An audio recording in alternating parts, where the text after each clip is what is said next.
बहुत समय पहले की बात है।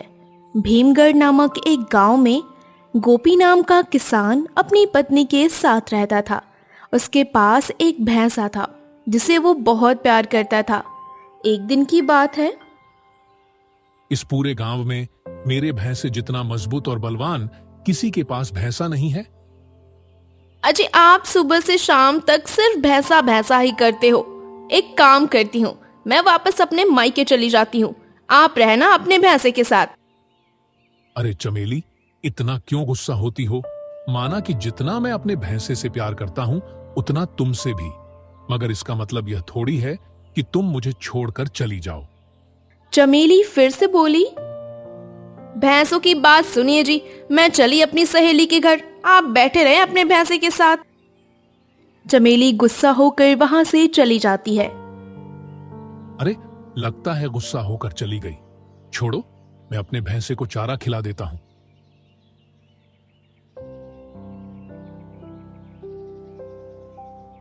हर रोज गोपी अपने साथ अपने भैंसे को भी नहलाया करता था और किसी कीड़े मकोड़े को उसके आसपास भी भटकने नहीं देता। एक रात बरसात शुरू हो जाती है। अरे, ये बरसात कहां से आ गई? मैं अपने भैंसे को अकेले कैसे छोड़ सकता हूं? कहीं पानी अंदर ना आ जाए। गोपी वहां पास में अपनी खटिया लगा लेता है। अजी चलिए ना, अब क्या पूरी रात यहाँ अपने भैंसे के साथ बिताने की सोच रहे हो? हाँ चमेली, तुम सही कह रही हो। तुम जाओ और आराम से सो जाओ। आज मैं यहीं रहकर इसकी रखवाली करूंगा। लगता है ये भैंसा मुझे इस घर में रहने नहीं देगा। अब बस करो जी, आपका भैंसा इतना मोटा तगड़ा है।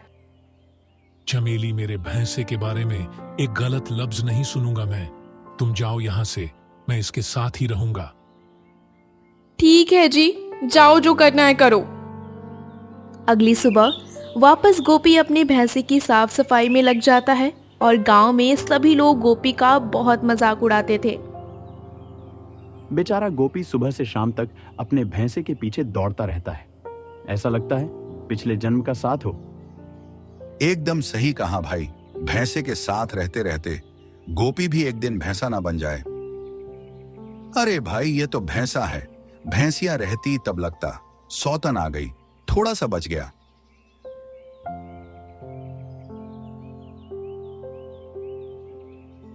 अरे गोपी, कहां जा रहे हो अपने भैंसे के साथ? क्यों भाई, तुम्हें किस बात पर इतनी हंसी आ रही है? मैं तो अपने भैंसे के साथ हूं। बोल, तुझे क्या दिक्कत है? अरे भाई, मुझे क्या, मैं तो बस ऐसे ही बोल रहा था।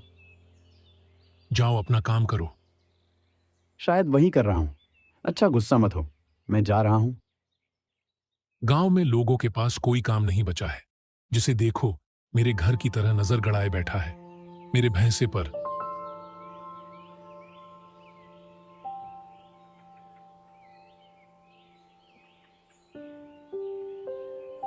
गोपी घर वापस आता है। अजी सुनिए, छोड़िए अपने भैंसे को और मेरी बात सुनिए। हाँ बोलो, क्या बात है? आज अजय आया था और कह रहा था कि मालती बुआ के बारे में। क्या हुआ? बीमार हो गई हैं। उन्हें लगता है कि अंतिम दिनों में आप उनसे मिलने जाएं। मगर मैं चला जाऊंगा तो मेरे भैंसे का ख्याल कौन रखेगा? हे भगवान, जरा सी बुद्धि दो इन्हें। बुआ बीमार पड़ी है, एक बार मिलकर आने की वजह इस भैंसे के बारे में सोच रहे हैं। चमेली, कई बार कह दिया है मैंने, मेरे भैंसे पर अपनी खुन्नस ना निकाला करो। वाह जी वाह, हाथी जैसा जितना मोटा तगड़ा भैंसा लेकर बुआ जी से मिलने जाएंगे। अरे इसे छोड़ दीजिए, यहीं कुछ दिन मैं देखभाल कर लूंगी। अब आपसे शादी की है तो इसे झेलना भी पड़ेगा। नहीं नहीं चमेली, तुम पर भरोसा नहीं है। मैं इसे अपने साथ लेकर ही जाऊंगा। अरे आप बात क्यों नहीं समझते हो जी? मैं हूं ना, मैं रख लूंगी इसका ख्याल, अब बस चिंता मत करो। ठीक है, कल चला जाऊंगा। गोपी दिल पर पत्थर रखकर और अगले दिन बुआ से मिलने निकल पड़ता है। चमेली चारा डालकर चली जाती है, लेकिन भैंसा चारा नहीं खाता। अरे अभी तक इसने चारा नहीं खाया, खा ले चुपचाप, मुझे मत परेशान कर। अच्छा याद आया, इसे तो हाथ से खिलाना पड़ता। चल ये भी कर देती हूँ। चमेली हाथ से भैंसे को चारा खिलाती है। भैंसे का ख्याल रख रख कर चमेली परेशान हो जाती है। इतना ध्यान तो मैं खुद पे भी नहीं रखती जितना इस भैंसे का रखना पड़ रहा है। ऐसा लग रहा है जैसे मैंने इसी भैंसे से शादी की है। भैंसे को चारा खिलाकर अपने काम में लग जाती है। तभी एक आदमी आता है। नमस्ते भाभी जी, मेरा नाम मानिक राम है। मैं पड़ोस के गांव से आया हूँ। हाँ जी, बोलिए, क्या बात है? मैं इस भैंसे खरीदना चाहता हूँ। इसके लिए आपको लाखों रुपए दूंगा। क्या? सच में? हाँ, अगर आप चाहे। चमेली सोचती है कि इस भैंसे की कीमत लाखों में है। बाप रे, मैं तो इसे कोई काम का नहीं समझती थी। वैसे भी भैंसे से तो मैं परेशान हो चुकी हूँ। बेच ही देती हूँ, लाखों रुपए देखकर ये भी खुश हो जाएंगे। तो क्या हुआ भाभी जी, बोलिए। जी भैया, ले जाइए इसे और मुझे पैसे दे दीजिए। मानिक राम चमेली को पैसे दे देता है और भैंसे को अपने साथ लेकर चला जाता है। चमेली बार बार पैसे को गिनती है और खुश होती है। वाह, इस भैंसे ने तो मुझे अमीर बना दिया। अब तो एक जेवर इससे बनवा ही लूंगी। कुछ दिनों बाद गोपी घर वापस आता है और तुरंत अपने भैंसे को देखने जाता है। चमेली कहाँ हो? अरे मेरा भैंसा कहाँ है, जरा बताना। अरे छोड़िए ना, ये देखिए लाखों रुपए मिले हैं। मेरा भैंसा कहाँ है, पहले ये बताओ। कहाँ रहेगा मानिक राम जी के पास? बेच दिया मैंने उसे, उसी के बदले ये लाखों रुपए मिले हैं। मेरे भैंसे को बेच दिया? तुमने यह क्या किया? तुम्हारी हिम्मत कैसे हुई ऐसा करने की? तुम्हें पता भी है वो मेरे लिए कितना खास है। अभी के अभी बताओ, मेरा भैंसा कहाँ है? हे भगवान, अभी भी आपको उस भैंसे की पड़ी है। उसे बेचने के बदले लाखों रुपए मिल रहे हैं, फिर भी आप उसके पीछे ही पड़े हैं। जाइए पड़ोस के गांव में मानिक राम जी के पास। उन्होंने जो पैसे दिए हैं वह मुझे दो। अभी मैं उन्हें वापस देकर आता हूँ और अपना भैंसा लेकर आता हूँ। चमेली सारे पैसे गोपी को वापस दे देती है।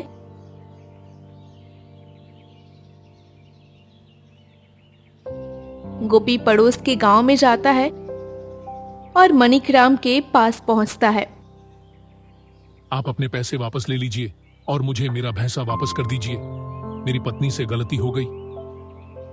अजीब लोग हैं, पहले तो बेच दिए फिर वापस मांग रहे हैं। ऐसा नहीं होता। नहीं, कृपया मुझे मेरा भैंसा वापस कर दीजिए और यह लीजिए आपके पैसे। लाओ भाई, 2 पैसे और ले जाओ। अपना भैंसा जब देना ना हो तो सौदा करने की कोई जरूरत नहीं थी।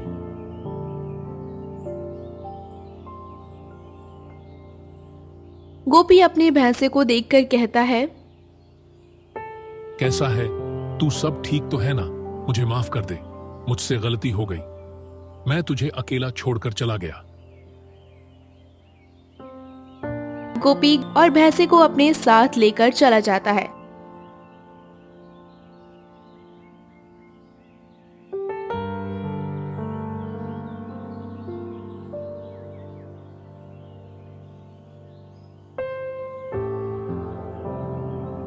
आ गया ये फिर से हमारे घर।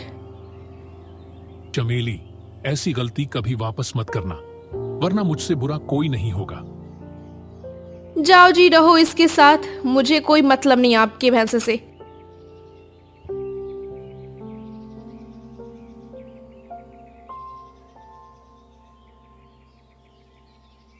चल, आज से मैं तुझे बाहर घुमा कर लाता हूँ। गोपी भैंसे को घुमाने और चमेली सामान लेने चली जाती है।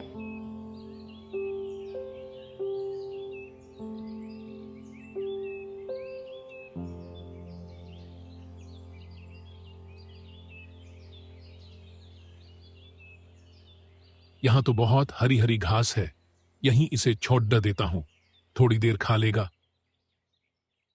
एक मैदान में गोपी भैंसे को छोड़ देता है और बैठ जाता है। अचानक उसकी आंख लग जाती है। इधर चमेली बाजार से सामान खरीद कर आ रही थी। तभी कुछ चोर आकर सामान लेकर भागने लगते हैं। चोर चोर, कोई पकड़ो। भैंसा ये देख लेता है और दौड़ दौड़ कर उन चोरों के पीछे भागने लगता है। भैंसे के डर से चोर सारा सामान फेंक कर भाग जाते हैं। वाह, आज तो तूने कमाल कर दिया, मेरा सारा सामान चोरी होने से बचा लिया। मैं बेकार ही तुझे निकम्मा समझती थी। अब चमेली को भी भैंस से लगाव होने लगा था और उसने उसके साथ बुरा बर्ताव करना बंद कर दिया था। माफ कीजिएगा, मैं तो बहुत मूर्ख थी जो इसे बुरा भला कहती थी। चमेली की बात सुनकर गोपी बहुत खुश हो जाता है। गांव में घोषणा होती है कि कुछ ही दिनों में दौड़ प्रतियोगिता होने वाली है। सुनो सुनो, कुछ ही दिनों में दौड़ प्रतियोगिता होने वाली है। जो भी भाग लेना चाहता है अपना नाम लिखवा सकता। दौड़ प्रतियोगिता वाले दिन सभी गांव वाले दौड़ देखने जाते हैं।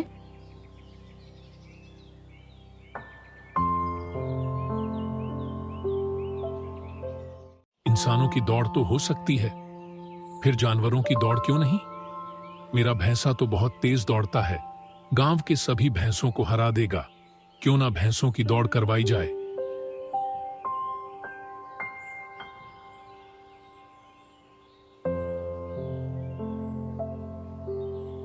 गोपी ये बात गांव के मुखिया को बताता है। गांव के मुखिया को योजना बहुत अच्छी लगी। मुखिया जी, हम सभी को टिकट भी दे सकते हैं और उनसे पैसे भी ले सकते हैं। इससे अच्छी कमाई होगी। ठीक है, कल ही घोषणा करवाता हूं। सुनो सुनो ग्रामवासी, अगले दिन भैंसे की दौड़ प्रतियोगिता है। जिस किसी को अपने भैंसे के लिए भाग लेना है वह अपना नाम दर्ज करवाएं। सभी लोग भैंस की दौड़ प्रतियोगिता सुन बहुत आश्चर्य में पड़ जाते हैं। अगले दिन गोपी अपने भैंसे को मैदान में उतारता है और भैंसों की दौड़ होती है। सभी बहुत मजे से प्रतियोगिता देखते हैं। वाह, क्या बात है। हाँ भाई, बात तो सही कही तुमने। इसे हरा पाना किसी के बस की बात नहीं। कुछ ही समय में गोपी का भैंसा दौड़ प्रतियोगिता जीत जाता है।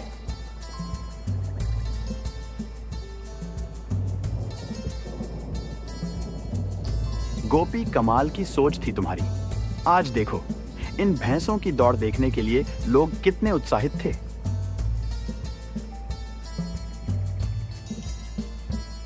धन्यवाद मुखिया जी।